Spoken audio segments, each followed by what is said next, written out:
Hi, I'm Donna Sinclair, and I'm running for state representative in the 18th Legislative District. I do regular discussions with Donna, and today I have a very special guest with me. This is Mary Jadwisiak, and I've known Mary for too many years to say. We met at WSU Vancouver when I was an undergraduate, and we went through graduation at the same time. I'm sure we'll have stories about that. But I want to introduce Mary formally because I'm very proud of her. I'm proud to know her. She lives in the 18th district. She lives in Battleground. She's a nationally sought out speaker and trainer for her expertise in behavioral health recovery and suicide prevention. She's delivered keynotes, workshops, and continuing education to international corporations, state governments, counties, and private agencies throughout the country. She provides workforce development in the behavioral health industry and workshops for clinical staff, clerical, non-clinical staff, as well as continuing education for peer support through her organization, Holding the Hope. And today we're going to talk about how Mary conceived of and began Holding the Hope, how things are going with her today, and many other things. So with that, I just want to say welcome, Mary. And I'd love to hear Donna. I'd love to hear how does it look out there? You know what? It looks terrible. It's better than it was. This morning I couldn't see past the end of my cul-de-sac, and now I can. I can see the red truck in my neighbor's driveway. It's getting better. It's still hazardous, but it's better. Well, I'm glad to hear that. I'm in Washougal, and I can't see. We have a golf course in our backyard, and I can't see across the golf course. So I can see for about 150 feet outside my back door. It's just eerie. It's eerie, and I have a friend who's an older adult, and she just is like, where can I go to get rid of it? And I said, there's nowhere you can go. You just need to stay home and handle it. You know, it's just so unsettling. Right. It is definitely unsettling. And we're going to be talking about hope today. So we can hope that this will go away very soon. And you can give us some tips in how to actually handle some of the anxiety and stress that we're all under. But let's not start with that. Let's just start by hearing about how you came to Battleground in the first place. Super interesting. So I can't really go to Battleground without kind of going back. I mean, when I was 23 years old, I had my son, and I was not married, and this was 1980. And being not married and having a baby in 1980 was not as fashionable or acceptable as it is today. And I was on welfare. So being on welfare and having a baby, and it was just not acceptable at all. But what happened was I met some other women that were single parents, and we and one of them owned a home, because I asked her, well, how much rent do you pay here? And she said, oh, I own this house. I was shocked. I'm like, how does a single mom own a house? And she told me about the Farmers Home Administration, which is a government incentive through, I believe it's through USDA, for people to move into rural communities. And at that point, Battleground was very rural, not at all like it is today. And so I was able to move into my house. It was a 12% interest and no money down, but it was a loan that got me to the place where I could provide a stable home for my child no matter what.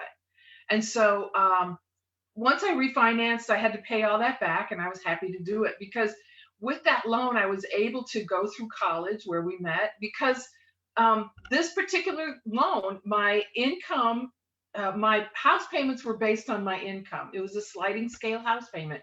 And so the payments were subsidized. And I was able to move in here, and I was able, as I said, to create a stable environment for my son. And I am so grateful for that, and paid it all back when I refinanced the house. So for me, I just feel like I have a very specific idea about the role of government, and it isn't the same as many people's, but I just really, someone said to me once that government and churches are there to help you when you can't help yourself. And I have just, that's a big broad stroke, and I'm sure there's lots of people that would take issue with that, and I'm okay with that too. But for me, that really helped me to not internalize the shame that came with that, and to be able to be proud of myself, to be able to provide a home for my son. And so a lot of good came out of this. I'm really grateful. I love that description. It makes me think about, well, one of the things I always think about with government is the Constitution, both the state constitution and the federal constitution begin with ensuring the common welfare, right? Yeah, Which is yeah, exactly what you just said. It's in the Constitution. yeah, So, yeah. so I And love that. you know, and it's not like I just I mean, I was 23 years old. I don't know what I was. I think I no, I was 28 when I bought this house in 1985, and I've been here ever since. I've been in the same house for 35 years, and my son is 40, and he's, you know, it. And I'm so grateful that I never would have been able to have this home and this. You know, and back in 1980, they made big lots. And so I have this fantastic, I just have this wonderful life. And it came from taking advantage of that one program. Right. And well, and where we met, actually, when you came to Battleground in the first place, Yes. there was no WSU Vancouver. No, But you and absolutely not. I met in the 90s. So what led you to WSU Vancouver and what was that experience like? You know, at that point, I was I worked for lawyers for a lot of years, and I was fired repeatedly. Pretty much every lawyer that hired me fired me. And I say that with no shame because I had no business working there. You know what I'm saying? It's like we all have gifts. Being a secretary, not my gift. But it paid the bills, and it kept, again, it kept us going. So I found, but so what happened was I got a job as at the volunteer lawyers program. And from there, I didn't know anything about the nonprofit world, but the volunteer lawyers program, where they matched people who needed legal services with lawyers that volunteered their time, they matched them up. It's a program. At the time, it was a program of the Clark County Bar Association. I have no idea what the current status of it is, but it was a fantastic program. And I learned about nonprofits there. And I used to get newsletters from various people. And so at one point while I was there, I decided, I heard about that you could get a degree in public administration while I was working at this nonprofit. And I thought, well, that would be so cool. I would love that. And it was a master's degree. And so I realized I had to finish my bachelor's degree. So I went back to WSU, which then was at Clark College, right? And so I think I probably took some Clark courses and then went to WSU. And I remember, okay, here's a funny story. I remember that I went to WSU, and the advisor that I had signed me up for these classes, and I didn't know what the numbers meant in front of the classes. I had no idea what those numbers meant. And she's like, oh, they don't make any difference. It's just nothing. It's just a random thing. I'm like, okay. So my very first year back in college, I had these 400 level classes, and they were all literature classes. And I was reading a novel a week in like all these classes. So it was totally trial by fire to get back into working my brain again, which I loved. And so I got a bachelor's degree in political science, and that's where you and I met. And I never did get my my master's in public affairs. Well, do you remember, and I've asked you this before, but do you remember where we met? We never took a class together. We met at Chris Strune's house, right? At Strune's house? No, we actually met. We met because I worked for Dr. Jackie Peterson. Right. And Jackie you were Peterson doing the went to Women in church the with West me. oral history project with her. I did. And I was working for her, and you came to Jackie's office, and we talked a lot. We just ended up talking, and then we ran into each other, and then we found that we had a mutual friend, Chris Strune, who I hope will watch this, because hi Struna, who I also met and did have classes with. I had a couple of classes with her because I was a history student, social sciences, and you were political science, and and you were kind of on your way out. Anyway, not that that really matters, except that it does speak to how small WSU Vancouver was at the time. Oh, so small. Yes, I think I was the second graduating class from WSU Vancouver, and it poured down rain. And they, when you arrived for the graduation, the guests, they would hand you the program and a garbage bag because it was outside. And the rain was just steady and just got worse and worse and worse and worse and worse. It was. What year did you graduate? 98. No, you were with me. It was 96. What did Struna graduate with you too? I guess we don't need to figure that out right now, but your diploma probably tells you. Yeah, my diploma's here somewhere. Okay, well, I'm a historian, so I know I graduated in 96. I just don't remember if you were in line with us or not. Might have been in your master's degree work at that point. I don't know. Okay. Whatever. We just clicked. We realized that we were kindred spirits and we clicked. We did, and we've had a lot of fun over the years. We've had a lot of really great discussions, in-depth discussions about all kinds of things. And I'll just say, when we were younger, we went dancing together and things like that also. I don't know what you're talking about. Yeah, you never did anything like that. I have no idea what you're talking about. But what did you do after you graduated from WSUV? So what happened was, as I had left the volunteer lawyers program and I was working for the Human Services Council in Hazeldale, and I was the first mental health ombudsman. And that was such an amazing job. And then Struna came to work there. And I was like, oh, or she already worked there or something. So I renewed my friendship with her again. But so I graduated while I had that job, and I worked for the Human Services Council for about 7 years, and I had the mental health ombudsman job for a while, which is basically where a person who was receiving Medicaid mental health services, if they had a complaint with regard to their service provider, they would contact me and I would help resolve it. So it was really a very neutral position.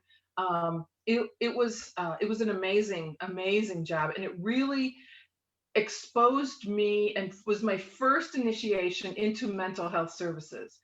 And also it really gave me the courage to face my own mental health issues and to look at my own stuff and go, I just always knew I was just a little bubble off center, but I could never quite figure out what was wrong with me. I thought it was me. I thought it was like a character defect or something.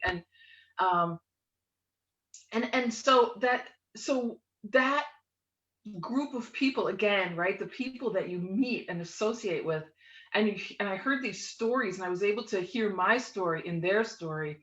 And at this point, also, I'll just tell you, I had my own personal sobriety at that point. So I think I got sober in 1989. So I had my recovery from alcoholism, and then those tools were really helpful for me as I began to recover from mental illness, and to recognize how the two came together, and to be able to just really say, you know what, I don't have to live like this anymore. And it just was so powerful to be able to get the tools I needed to get my life back. And so I left the Human Services Council. You know how it is, Donna, you know how it is, maybe you know it. In public service, in nonprofit, the funding is never stable. And so the funding for the program that I was in was grant funding, and it ended. And so I had to start my own company. I mean, what else is a girl to do when their funding ends? And so that's how Holding the Hope came about. And it was just one contract here and another contract there, and they lasted a long time. And I just kept going and reinventing myself, but not even reinventing myself, just exposing different parts of myself, right? People don't know, like, there's all these parts of us that people don't know. They know me, or they know you from how they met you, right? There are people who know you as a history professor and have no idea what you'd be like as a friend on the dance floor, right? And so, but we have these different parts of us. And so I got to keep kind of coming more and more out and using that experience.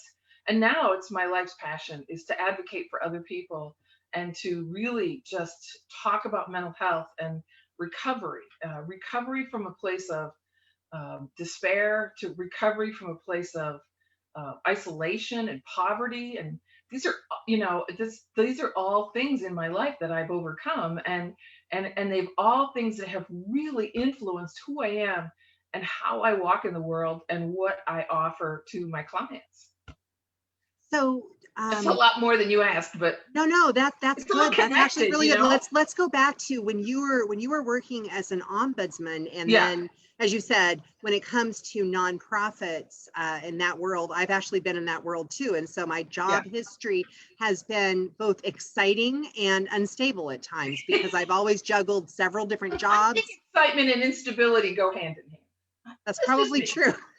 So what are some of the things that you learned about mental illness and about mental health? Let's talk about what you learned about mental health, right? That you carried forward when you First, I want to answer the first one first, because Okay. what we're talking about is the person, and then we're talking about the system that treats the person. Right. So my very first client as a mental health ombudsman was a woman who had a complaint with regards to her therapist. She was feeling disrespected. And so she contacted me, and I went to her house, and I will never forget what this woman said to me. She said, I might be crazy, but I'm not stupid. And it just sat me back on my heels, because I realized that I had this internal bias that somehow people with mental illness that they had a cognitive deficiency, right? And that is not the case. Mental illness strikes the best and the brightest often. And so so we just you cannot talk about the system until you recognize the human that's sitting at the center of the system, the human that the center is designed to care for. And that is so often forgotten, that there is a human being that is the purpose for this entire system to be created. And often that human being is not the center of the services, which is why I love the recovery, the SAMHSA guiding principles of recovery. Just happen to have them here with me. SAMHSA is the federal government, right? The Substance Abuse Mental Health Services Administration. So it's the federal government. They give money. This is very simplistic. They give money to the state. Okay. So state, federal, Medicaid money is 50-50, at least, theoretically. So then the state takes that money and creates a system that then the money comes down. I feel like I'm a preschool teacher. Itsy bitsy. Anyway, the money comes down to the local areas, regions, and then that money goes down to the individual agencies that provide services. And then that money is then used to help people get their lives back. Now, the concept of recovery in mental health is relatively new, because when I first came into this, nobody thought you could get well. They all thought that the best you could hope for was symptom stabilization. So we're just going to give you, we're going to give you $650 for the rest of your life. We're going to go ahead and pay for your, give you some subsidized rent. We're going to go ahead and subsidize your phone bill. We're going to give you a reduced fare bus pass, and you just stay calm, right? So people would receive a diagnosis of some kind of a significant mental illness, of bipolar disorder or schizophrenia or depression or anxiety. And their lives were so interrupted by this illness that this was the system that was presented to them. And with the invention, oh gosh, over the course of time, individual people came forward and said, there's a whole history of the mental health system, from institutionalization back in the 50s when my mother was suicidal after I was born.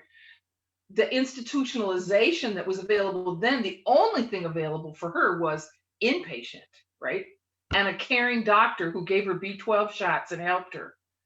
And then in the 70s, and then with the deinstitutionalization, had these huge monstrosities of buildings that the states were going broke just doing, imagine putting the roof on Western State Hospital, what that would cost.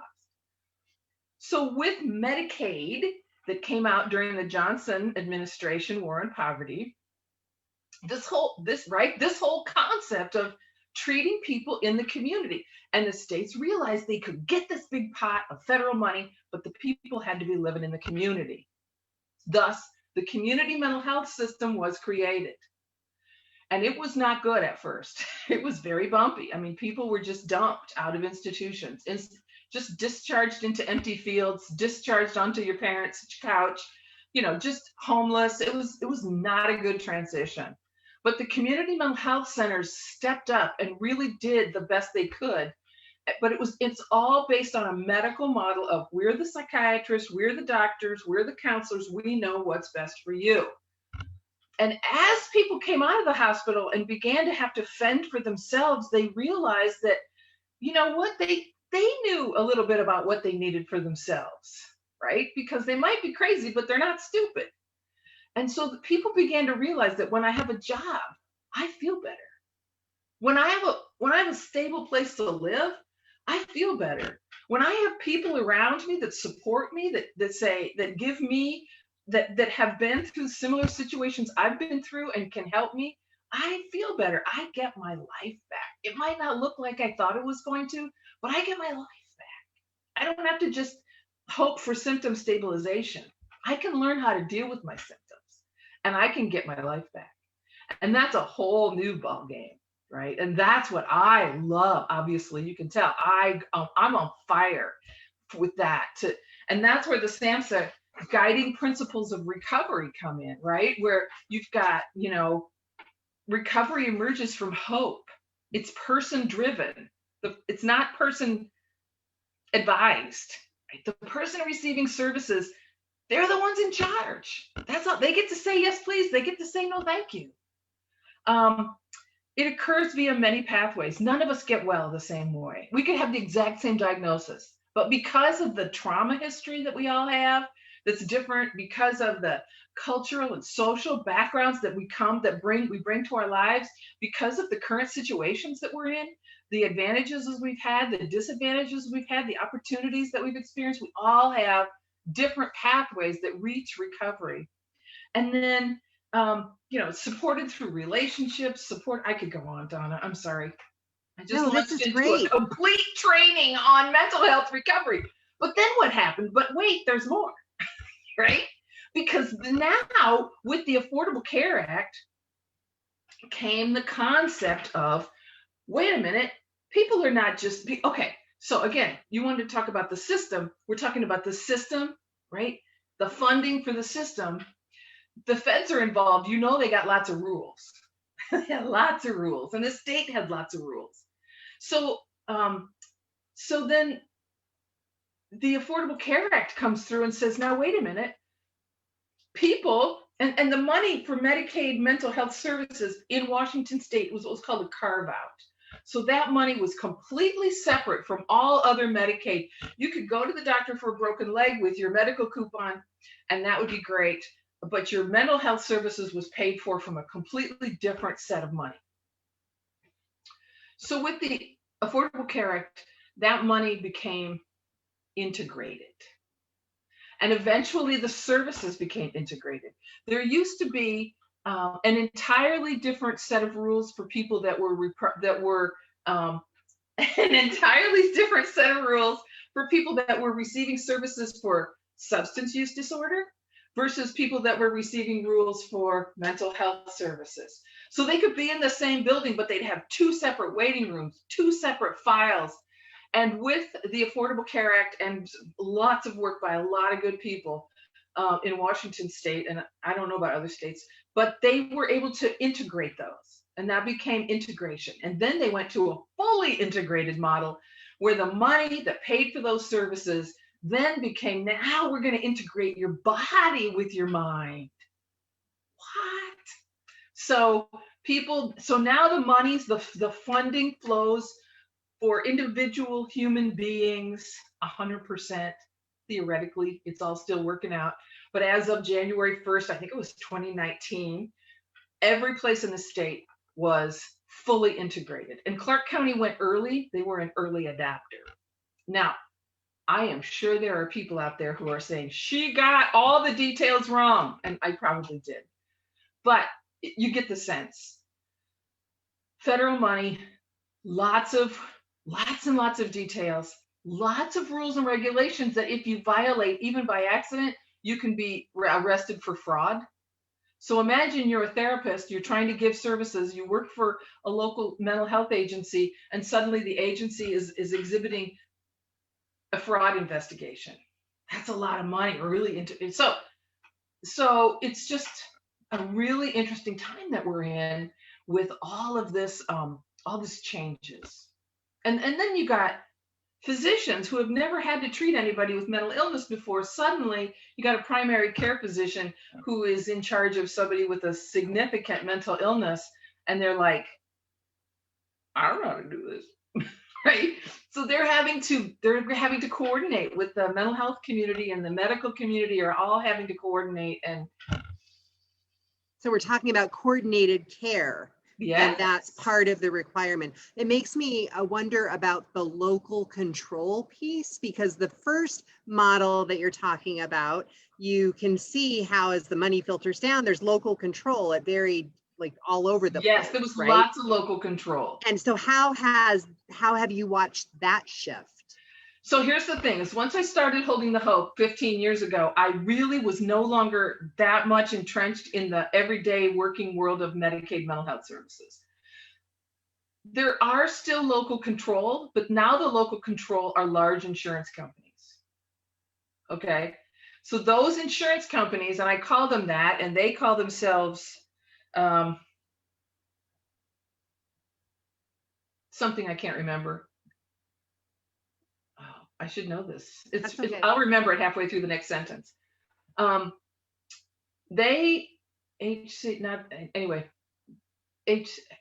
Whatever. So they are like Molina, Community Health Plan of Washington. I can't think of some of the others, but there's 6 or 7 of them.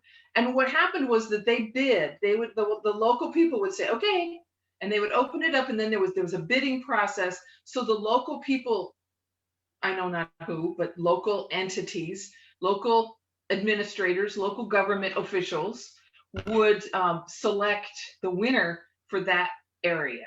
And so you might have like somebody like Community Health Plan of Washington is working in Clark County, managing the providers, but they also have a couple other areas in the state that they work at.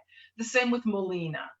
Those are just the 2 whose name pop into my head right now, but there's, like I say, 5 or 6 of those around the state that are just insurance companies managing this money, and managing how the services are paid for. So they get the contracts to manage that and to provide the integrated services. And one of the questions I had was, the providers. Right. Okay, they pay the providers. And it's interesting when you first started talking about it, you had this distinction between mental illness and recovery, and then you're talking about SAMHSA. So what I'm hearing is that recovery-based models have been brought into mental health models also. They did. They were, and we were making huge headway. And then with integration, recovery started taking a back seat. Because now we've got the medical people are front and center again, and they don't know about recovery. They're not gonna, they're just, it's like, wait, no, you're the patient. I'm gonna tell you how this works, right? And in mental health, it's like, I'm the patient, and we're gonna discuss my options, and I'm gonna tell you how this is gonna work, right? So that's a huge shift. So big loss in recovery, in recovery-based services, in the behavioral health arena, big loss.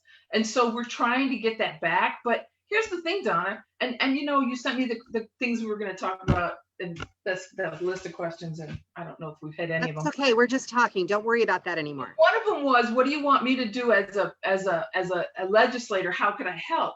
And I was talking to a friend of mine who was also an advocate, because I see myself primarily as an advocate. It's really who I am at my core.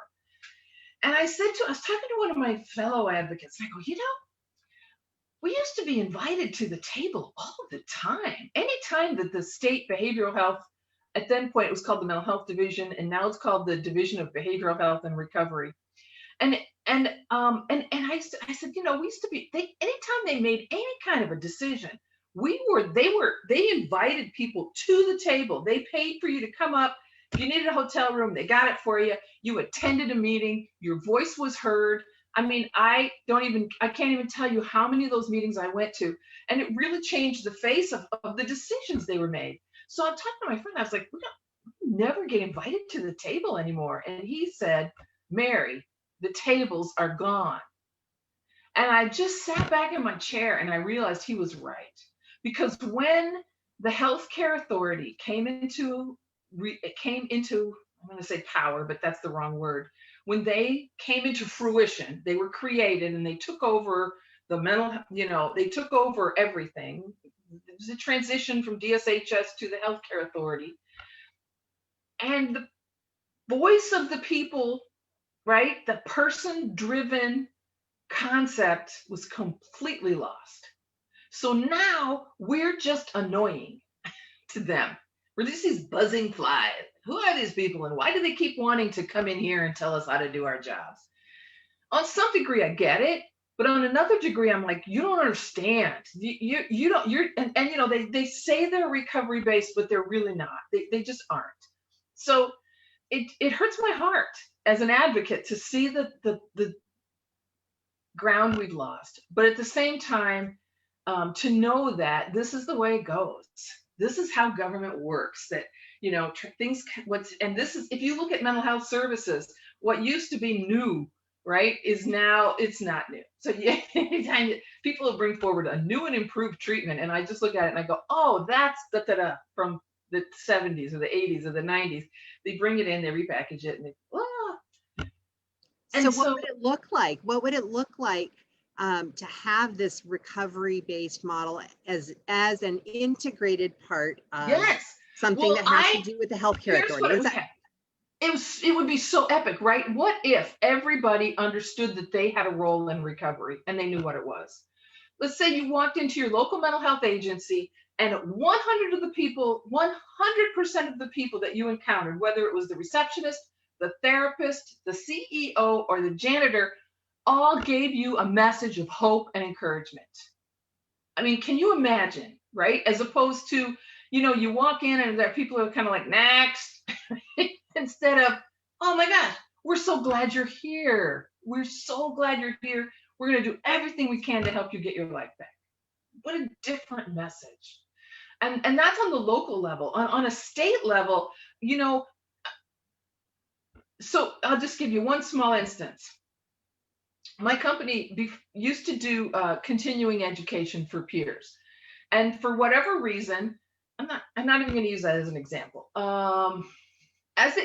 Integration of behavioral health services, there were mental health peer support specialists, and there were substance use disorder recovery coaches.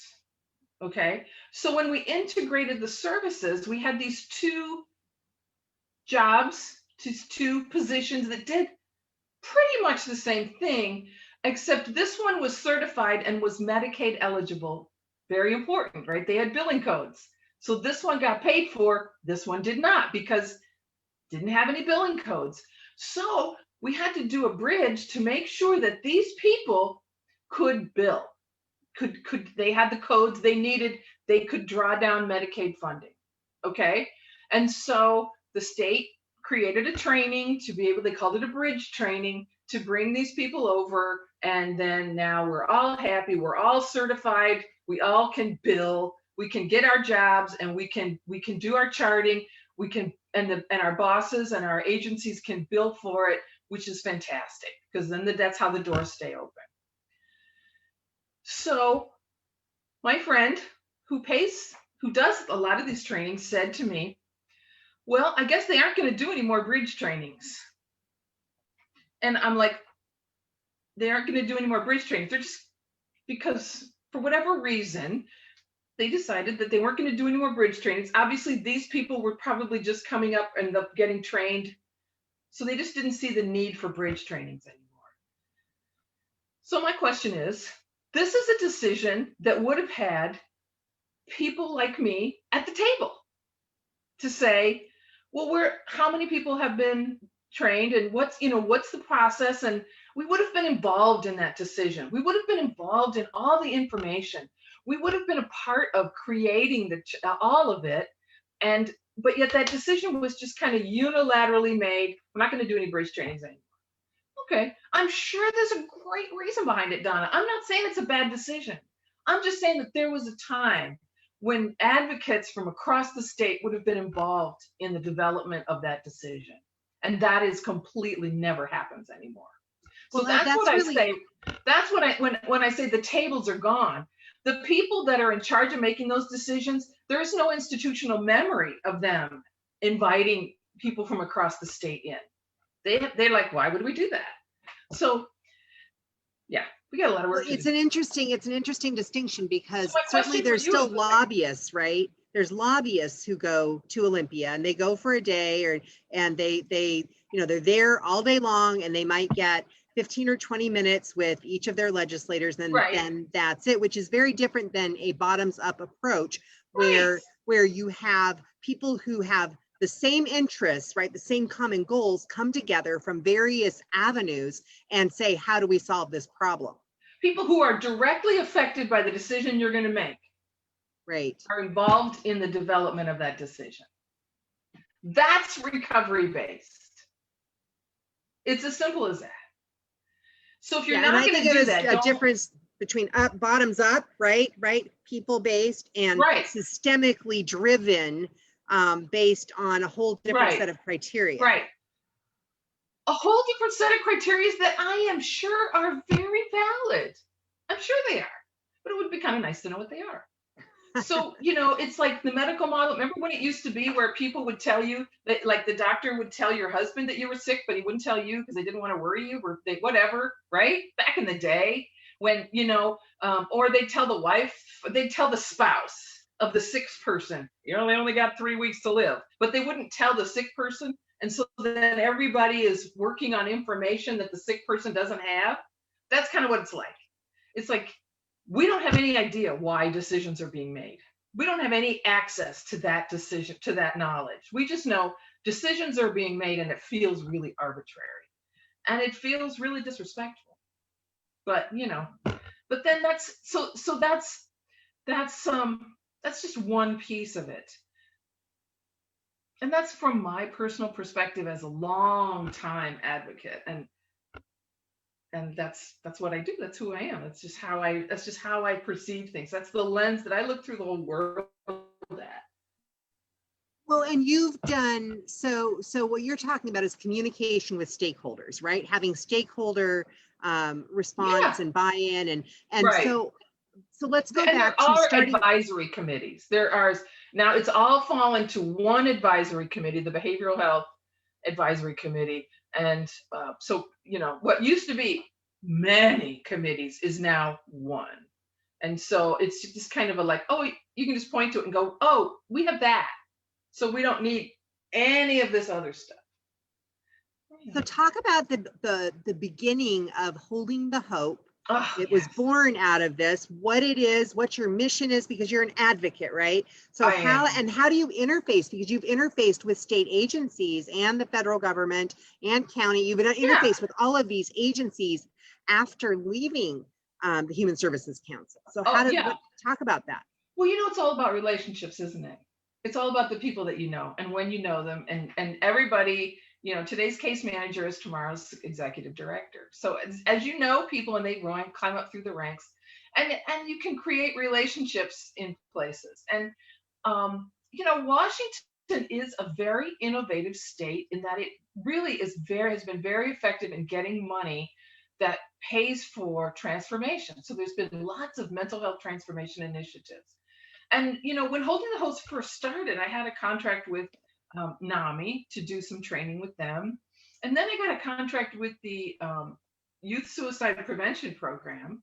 And I worked with the Youth Suicide Prevention Program for probably 13, 14 years here in Clark County, Washington. And I would say, I'll go anywhere and talk about suicide prevention for free.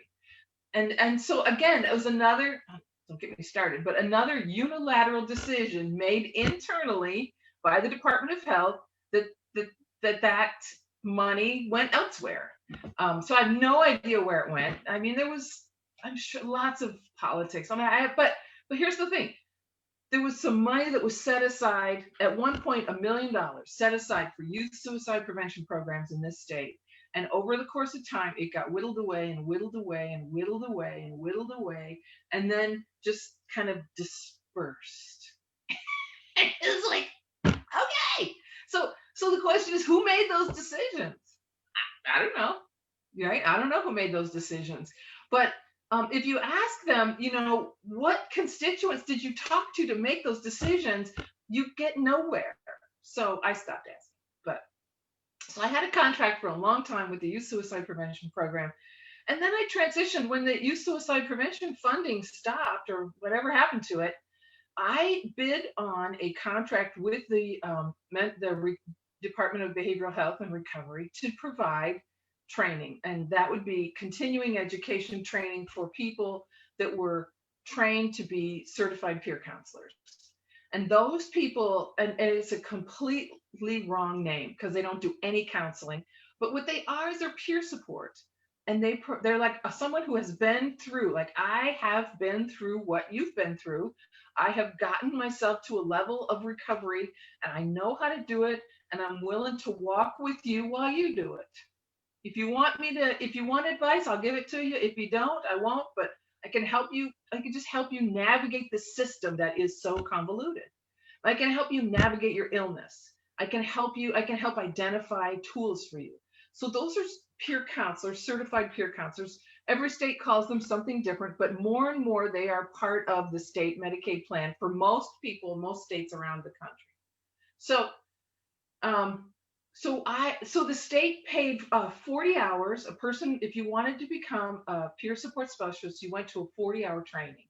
And then at the end of that training, you took a test. And if you passed it, you got your certificate and you were now eligible to be hired and to work within the Medicaid mental health system. So what my company did was for the past 4 years, we provided all the continuing education. So after you had your 40 hours, then you could come to one of Holding the Hopes trainings, and we did things about like ethics and boundaries.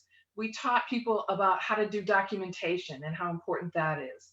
We talked about suicide prevention and the role of peer support in suicide prevention and helping people navigate through crisis in their lives. We taught what we call co-occurring disorders. So a peer support that was hired in the mental health system would understand what was going on with somebody who had co-occurring disorders. And quite frankly, most people now do have that duality, that co-occurring disorder. I shouldn't say most, I should say many, many, many people. What are some of the other classes we gave?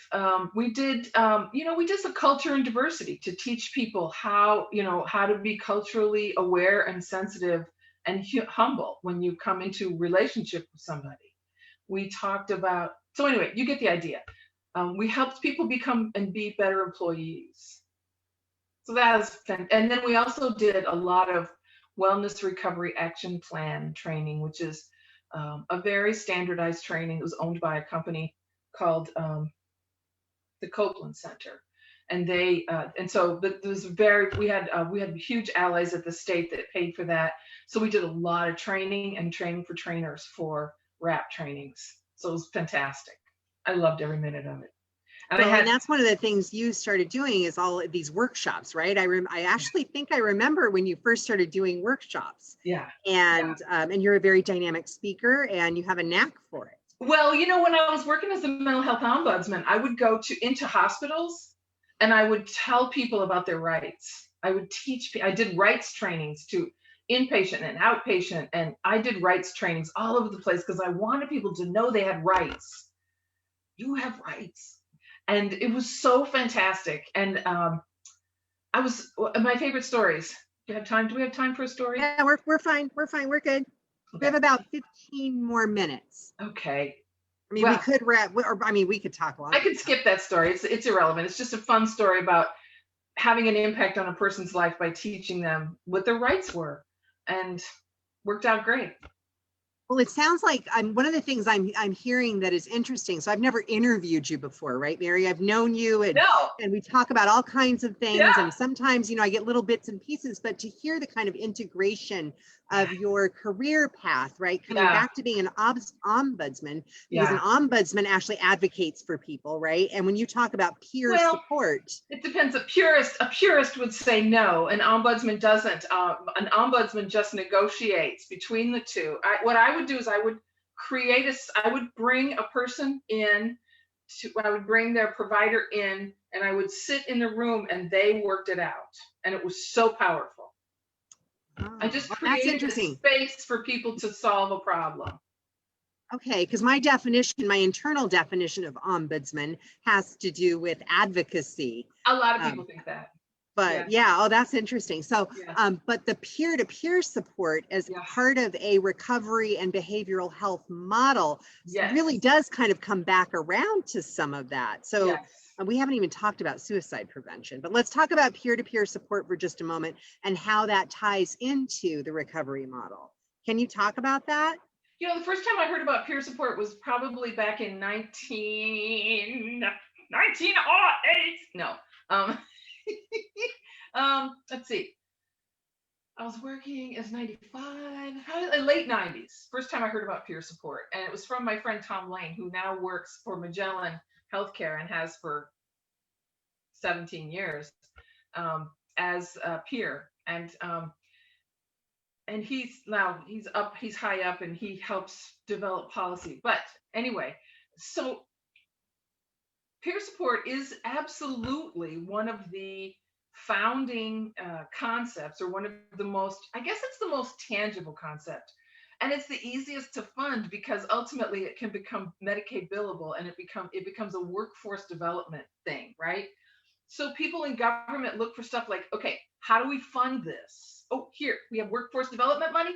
Cool. Let's use it for this peer support stuff, which is great. I mean, that's what a good bureaucrat does. They look at an issue, they find a funding source, they tie it together. So that's my definition of what a good bureaucrat does. I'm sure everybody has their own definition.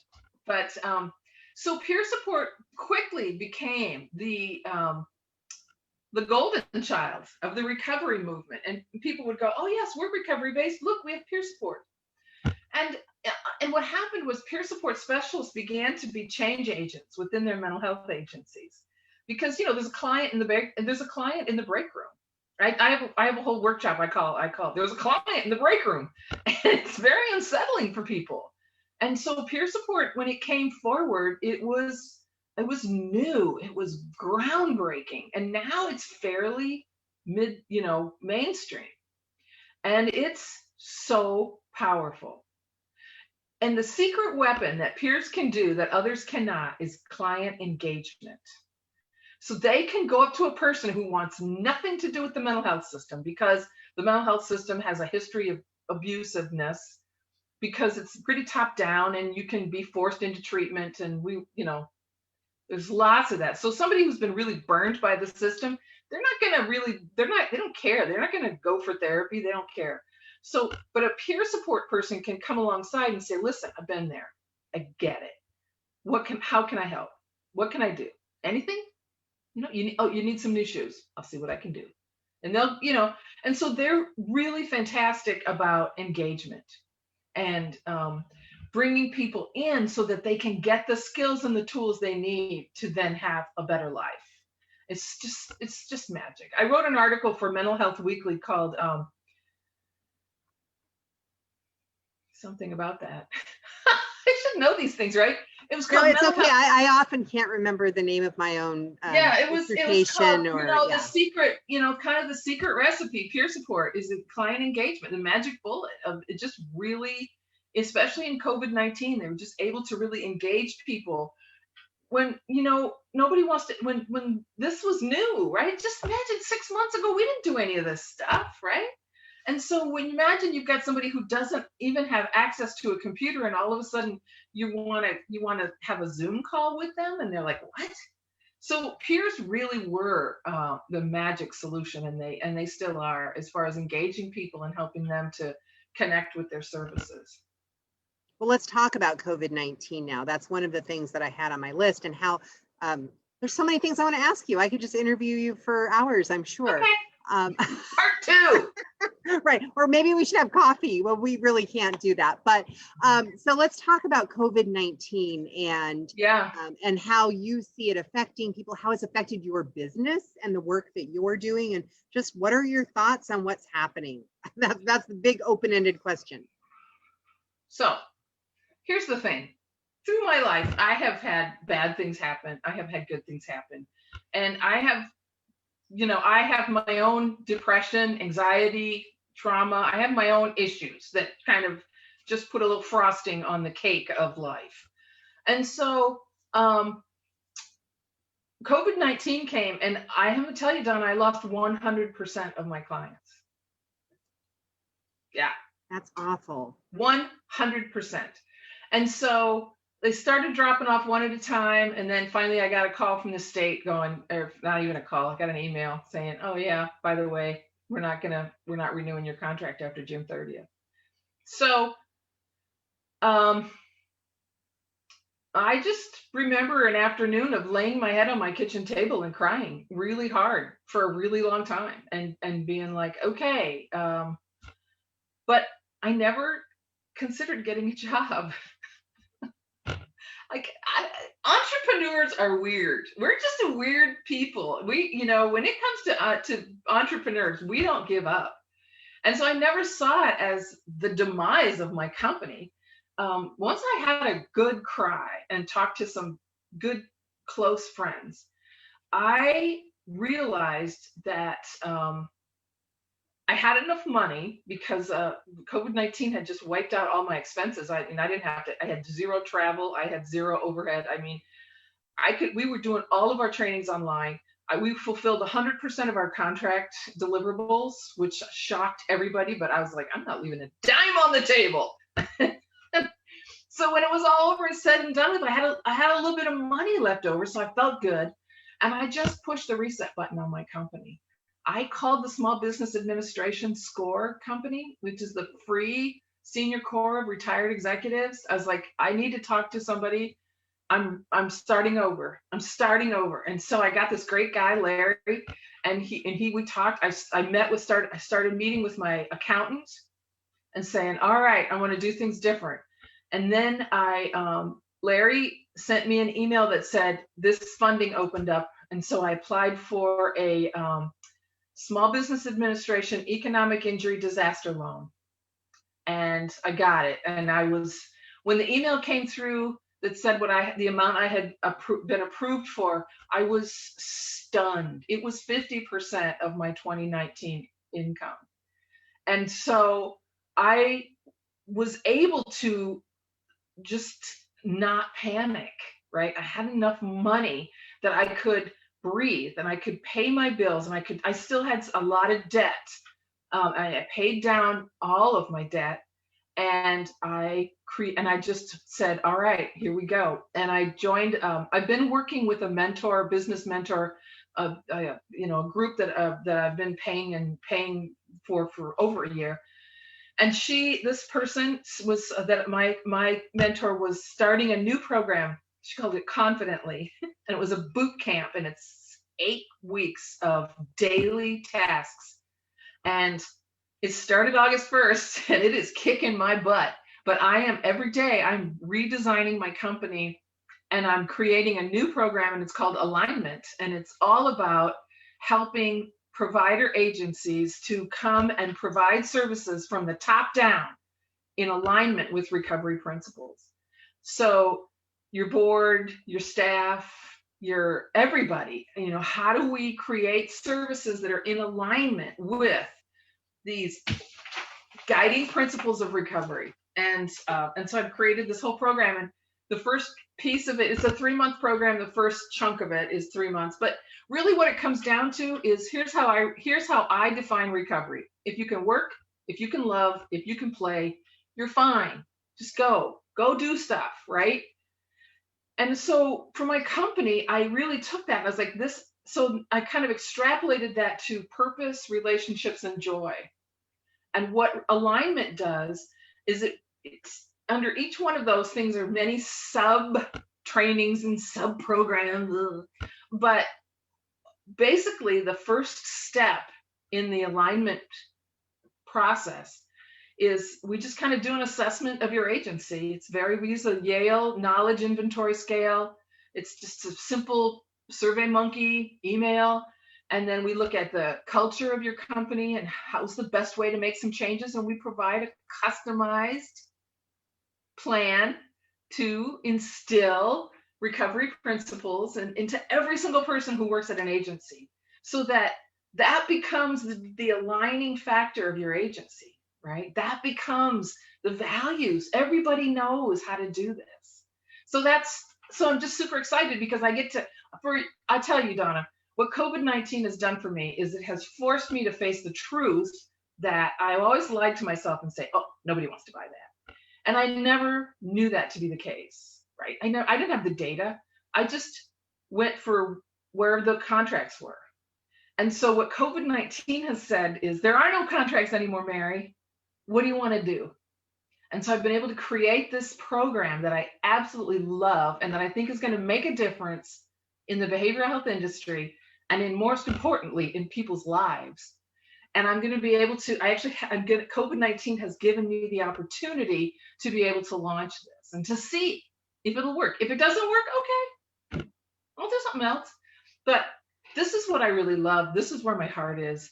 This is where I believe the traction is. And so that's what COVID-19 has done for me. Again, it goes right back to what I started with that one little program, right? Farmers Home Administration helped me get my house. Small Business Administration saved my company. And so I just feel like you have to, don't be afraid and don't be ashamed to take advantage of these programs that are out there.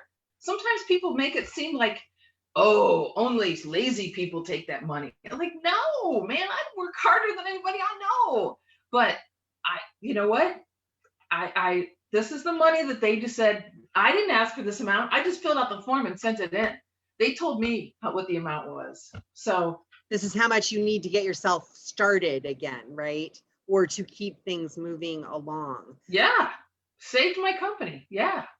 I think what I love about actually talking with people about this and sort of exploring the individual experience is that when you think about that and you put it all together as a whole, you see both the ways in which the systemic support systems can actually play a role in individual lives. Absolutely. And the ways that individual initiative and interests come together with your experience of learning over time. Both, you didn't come into this with getting a degree in behavioral health, right? But you've talked a lot about recovery principles. What are the recovery principles that you are going to bring into these systems that you're hoping to change? Person-centered, dignity, respect, right? It's 100% based on the SAMHSA guiding principles of recovery. It's not Mary Jadwisiak's principles. It's the principles that a whole bunch of people got together with the federal government and said, this is what helps people get well. And so we have them here. It's just nobody's using them, at least not the way I think they should. So recovery emerges from hope. Recovery is person-driven. Recovery occurs via many pathways. It's holistic. It's not just about your brain cells, it's your whole body and your whole life, right? It's supported by peers and allies. It's culturally based and it's and influenced. It's recovery supported through relationships and social networks. Nobody gets well alone. Recovery involves individual, family, and community strengths and responsibilities. The bedrock of recovery is personal responsibility. You got to take it. Recovery is supported by addressing trauma, and recovery is based on respect. Those are the SAMHSA guiding principles of recovery. The dimensions that they have are 4: health, home, purpose, and community. So it's all there, and I just feel like anything can be viewed through the lens of recovery. And when you're talking about recovery, you're talking about both mental illness and recovery and alcohol and other kinds of addictions, right? So Substance recovery, use. bringing those things together with those central pieces. Absolutely. It works either side, either way, whatever it is, or all, either one or both or all. Yes. So one of the questions that I have, and we don't have much time left, I know. but one of the questions that I have Let's go is over. when I think, well, let's do that. Who set the time, Donna? Was it you? Did you It was determine me. the I'm in time? charge. Yes. So we can go late, right? Nobody's Right. getting, We we're can not go getting late. in trouble. It's the Nope. advocate in me. Nope. We're I will getting not get either one of us in trouble. Yes, that's the advocate. So the question I have is when I think about all of this, right? Yeah. And I think Yeah. about the issues that we face as a state. One Yeah. of the issues that we know that we face is a crisis in homelessness Hmm. and housing. Now that the housing stock is a whole other question, right? But when it comes to homelessness, we know that a lot of people are dealing with mental health issues and addiction issues. So when you think about the work that you're doing, are there ways that those things tie together? The ways that we can Absolutely. draw from what you're doing? And but we also want to make sure that you mention your book and things like that too. But go ahead. Oh my gosh. Okay. So let's not worry about the book because Okay, let's do that. Let's do that at the end. Thanks for mentioning it. It's been a long time since I wrote it. I don't even know if I have any copies left, but it's a fantastic book. And if people are interested, they can email me, mary@holdingthehope.com, and I'll tell you all about it. There we go. So the question with regards to homelessness and people who are receiving services, and so oftentimes people who are homeless, either they don't have access to services or they're not able to engage in services. So again, that's where peer support is very helpful for engagement. So if you're just going to try to come in and tell somebody what they need, that's not going to work. And so what you need to be able to do is to come alongside people and ask them what they'd like, and really to be able to provide services with people. And you know, homelessness is such a huge issue, and I am not an expert. I'm on the board of a fantastic new organization in Clark County called Outsiders In. And I'm really excited because these guys are experts on homelessness. They have lived homelessness, right? So again, we're going back to that peer support where people who have been homeless are the people that are driving this organization. They're the directors, they're on the board, they've brought in people like me, but really they're the ones who are in charge, and we're just behind them going, what do you need? How can we help? And what do you want? So what I know for anything is you have to begin to accept people where they are. Because coming in and telling people what's wrong with them is just really not helpful. But when we can begin to accept people where they are and love them, and I mean that, right where they are, that's when we can begin to, because here's the thing, Donna, you can talk about programs, you can talk about all kinds of social problems, but the truth of the matter is that all of these things have to do with sitting down next to somebody and allowing the divine and that spirit to be generated when the two of you sit there and have a conversation. When we get close to something is when we feel how it affects us and we want to do more and we're inspired to help. But if you can't do it. And that's part of what's so horrible about mental illness and homelessness and substance use disorder is that people are isolated in that. They've self-isolated in that. The illness and the disease has isolated them. And so when one person comes up and sits next to them and kind of breaks that isolation and just has a conversation, brings them a cup of coffee, right? You look tired. Would you like a sandwich? That's where people begin to get their dignity back. And when they feel dignified is when they're going to look around and say, I think things can get different. I think things can get better. But the bottom line is that people on the street are living in a survival mode. And if you look at Maslow's hierarchy of needs, they don't have their basic needs met. So they can't get up to self-actualization because they're still trying to figure out, how am I going to survive this smoke? when I got nothing but a tent. And those of us with houses are suffering, right? So until we can understand, and again, it's the same with the mental health systems. It comes back to the individual person that we're being served. That's the key. They're the ones. Those are the people that have the answers. Well, and it sounds to me a lot like, I mean, it's interesting because it sounds like Alcoholics Anonymous in a lot of ways, right? The peer to peer, that Yeah. bringing that recovery model right into a system, because that's what they do in Alcoholics Anonymous is They peer do. to peer. Yes, So, very much so. Yes, very much so. right, right. Sometimes they can be a little bossy in those 12-step programs, but you know, might have a sponsor who's like, here's what you're gonna do, and I'm always like, well, yeah, that's not. When people ask me to sponsor them, because I have 30 years of sobriety, and so when people ask me to sponsor them, I will say I'm a very laissez-faire sponsor, right? Most of the people I sponsor have double-digit sobriety, and they know what they need to stay well, to stay dry, right? But what they'll maybe contact me to help with a spiritual problem, or they're struggling with a relationship issue, or they're struggling with a decision they have to make, right? So I'm not a bossy person. I'm not a bossy sponsor because of my influence from the mental health system that has helped me to realize that we have to just accept people where they are 100%. And then once they can accept themselves, then they can look around and say, I think things can get better. Because to me, that's what hope is. The reasonable expectation that things can get better. Well, do you have anything that you would like to add? I think that's a great place to maybe wrap things up. Or any questions for me?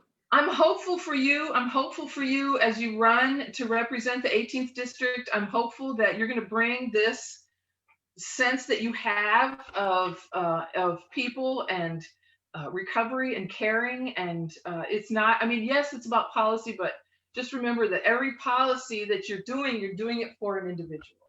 And I think that if you can remember that, you're going to be fine.